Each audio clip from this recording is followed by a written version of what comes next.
रावला का गांव एक केएलएम और उसमें रहने वाला 26 वर्षीय या 27 वर्षीय आशीष, जिसकी शादी सादुल शहर की अंजू से महज 3 महीने पहले हुई थी। अपनी पत्नी अंजू से बेइंतहा मोहब्बत करता था और उसने अपनी पत्नी के साथ बड़े बड़े सपने देखे थे और दाम्पत्य जीवन को सुखमय बनाने के लिए आशीष के द्वारा हर संभव प्रयास भी किए जा रहे थे। आशीष ने अपनी पत्नी को हर तरह की सुख सुविधा देने के लिए कुछ ही दिन पहले यानी कि 30 जनवरी से महज 3 दिन पहले एक प्राइवेट स्कूल में नौकरी भी ज्वाइन की थी। मगर 30 जनवरी का यह दिन आशीष और आशीष के परिवार वालों के लिए बहुत ही पीड़ादायक था, क्योंकि 30 जनवरी की रात करीब 9 साढ़े 9 बजे आशीष की जो डेड बॉडी थी वो घर से महज 200 मीटर की दूरी पर सड़क के किनारे मिली थी और वहां उसकी पत्नी अंजू भी अचेत थी। आशीष शुरू से ही खाना खाने के बाद रात को टहलने जाता था और शादी के बाद उसकी पत्नी भी इसमें इसका साथ देती थी। दोनों प्यार की बातें करते हुए अपने सपनों को संजोते हुए डेली घुमा करते थे।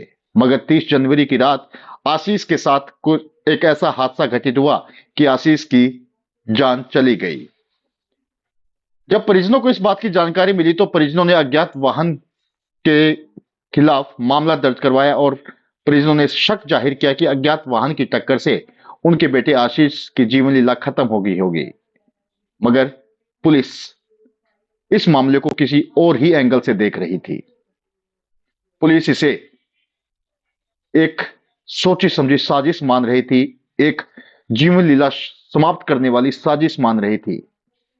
आपको बता दें कि जो आशीष की पत्नी अंजू है वो सादुल शहर की रहने वाली है और शादी से पहले उसका वहां के यानी कि जो गंगानगर का एक व्यक्ति है संजू उर्फ संजय करके, उसके साथ उसका अफेयर था।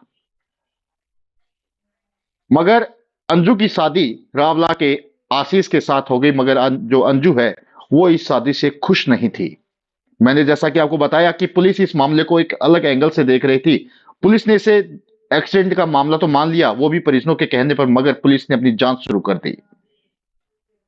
30 जनवरी को जब आशीष की जीवन लीला समाप्त हुई तो पुलिस ने आशीष के मृत शरीर को रावला के सरकारी अस्पताल की मोर्ची में रखवाया और उसका 31 जनवरी को पोस्टमार्टम करवाया गया। वहीं पुलिस को इंतजार था कि जो आशीष की पत्नी बेसुध अंजू मिली थी उसको भी होश में आ जाए और उससे भी कुछ सवाल जवाब पूछे जाए। पुलिस को शक तो पहले से ही था। आपको पूरा मामला बता देता हूं मैं कि अंजू आशीष से मन मारकर शादी करके अपने ससुराल में आई थी और शादी के महज 3 महीनों बाद आशीष उन्हें इस हालत में उसके परिवार के लोगों को मिला। अंजू को 31 जनवरी को जब होश आया तो पुलिस को उसकी बातों पर शक होने लगा। पुलिस ने अंजू की कॉल डिटेल खंगाली और वहीं पोस्टमार्टम के बाद पोस्टमार्टम की रिपोर्ट का भी इंतजार किया।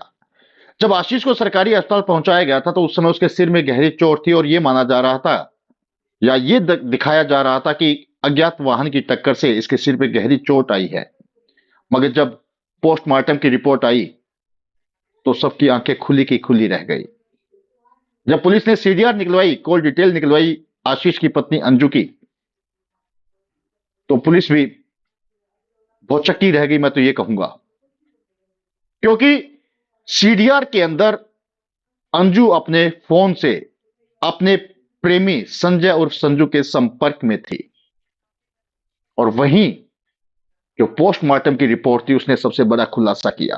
हालांकि पुलिस तकनीकी सूत्रों से या तकनीकी एक जो आईटी सेल होती है या जो पुलिस की जो जांच के तरीके होते हैं उस तरीके से पुलिस इस घटना के जो वास्तव में कारण थे उसके नजदीक तो पहुंच चुकी थी, मगर इसकी पुष्टि करनी बाकी थी और ये पुष्टि हुई या इस मामले का खुलासा हुआ पोस्टमार्टम की रिपोर्ट और अंजू की कॉल डिटेल से, अंजू के मोबाइल से। पोस्टमार्टम की रिपोर्ट में यह बताया गया कि आशीष के सिर पर गहरी चोट तो है मगर उसकी जान दम घुटने से गई है। सीडीआर में जैसे आ गया था, पुलिस ने जो कॉल डिटेल खंगाली या फिर आशीष की पत्नी अंजू का जो मोबाइल खंगाला तो उससे पता लगा कि अंजू गंगानगर के एक संजय उर्फ संजू नाम के व्यक्ति के संपर्क में थी। पुलिस ने पोस्टमार्टम की रिपोर्ट आने के बाद जब उसकी पत्नी से गंभीरता से पूछताछ की तो मामला हैरान कर देने वाला था। मामला यह हुआ कि शादी से पहले जो आशीष की पत्नी अंजू थी उसका प्रेम, उसका अफेयर संजू उर्फ संजय निवासी जगदम्बा कॉलोनी गंगानगर के साथ था और वह आशीष के साथ शादी करके खुश नहीं थी। वह अपने प्रेमी के साथ ही रहना चाहती थी। 3 महीनों में अंजू एक बार आशीष और उसके परिवार से नाराज होकर अपने मायके भी चली गई थी, क्योंकि वो आशीष के साथ रहना ही नहीं चाहती थी, अपने प्रेमी के साथ रहना चाहती थी। वहां उसकी बातचीत अपने प्रेमी आशीष उर्फ सॉरी संजय उर्फ संजू के साथ हुई। संजय के संपर्क में आने के बाद अंजू ने अपने ही पति को खत्म करने की एक बहुत बड़ी साजिश रच डाली। उसने अपने प्रेमी के साथ मिलकर यह तय किया कि आशीष को रास्ते से हटा देंगे, ताकि वो बिना रोक टोक के, बिना किसी के दबाव में एक साथ जिंदगी बिता सके।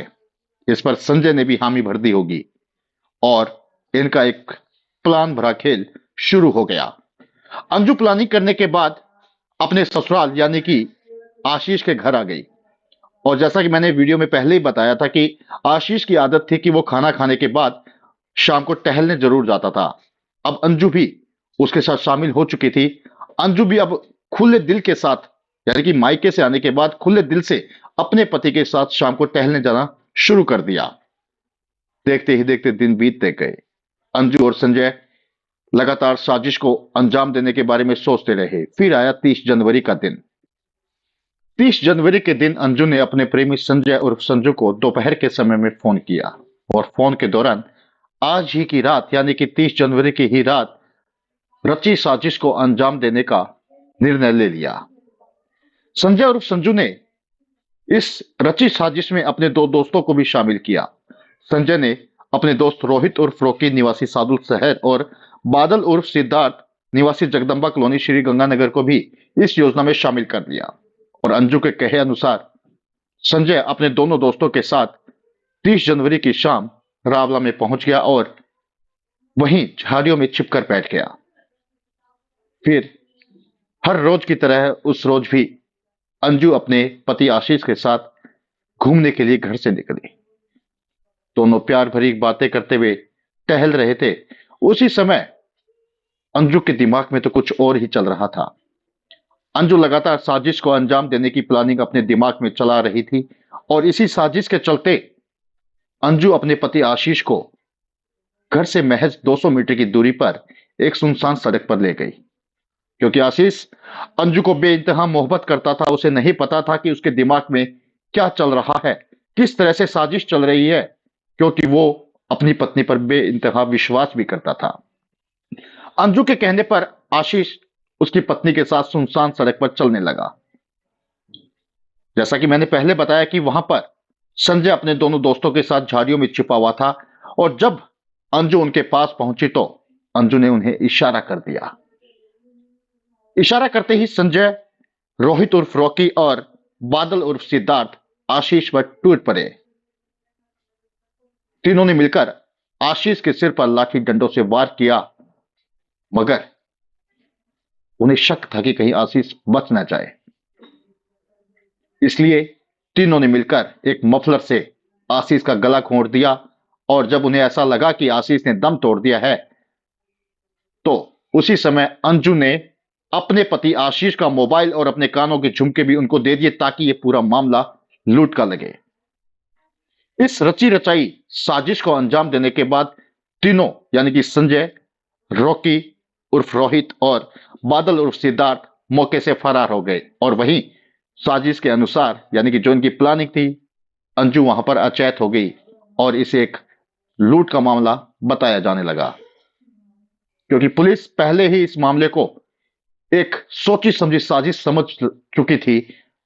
पुलिस इस मामले को एक्सीडेंट का ना मानकर हत्या का मान रही थी और पुलिस ने महज कुछ ही घंटों में चारों आरोपियों को गिरफ्तार भी कर लिया। दोस्तों, किस तरह से एक 26 या 27 साल का आशीष, जो अपनी जिंदगी में बहुत खुश था, अपनी पत्नी के साथ उसने अनेक सपने देखे थे, अपने परिवार की खुशियों के बारे में सोचा था, सब एक पल के अंदर मिट्टी में मिल गया। पुलिस 4 आरोपियों से पूछताछ कर रही है, मगर अंजू ने अपने अंधे प्यार के कारण अपनी शादी के जीवन को भी बर्बाद कर दिया। आपका इस वीडियो पर क्या कहना है कमेंट बॉक्स में जरूर बताएं और इस वीडियो को भी ज्यादा से ज्यादा शेयर कर दें ताकि हर एक इंसान इस वीडियो से प्रेरणा ले सके और अपने दाम्पत्य जीवन में किसी भी तरह का इस तरह का कष्ट या इस तरह की साजिश को शामिल होने से बचा ले। दोस्तों, इस पेज को भी फॉलो करें क्योंकि अनूपगढ़ जिले के साथ साथ या श्री गंगानगर जिले और अनूपगढ़ विधानसभा के साथ साथ अन्य क्षेत्रों की हर जानकारी आपको सबसे पहले इसी पेज पर मिलेगी। और इस सोची समझी साजिश के कारण जो एक परिवार खत्म हो गया है, बर्बाद हो गया है, इस पर आपका क्या कहना है कमेंट बॉक्स में जरूर बताएं। जय हिंद, जय भारत।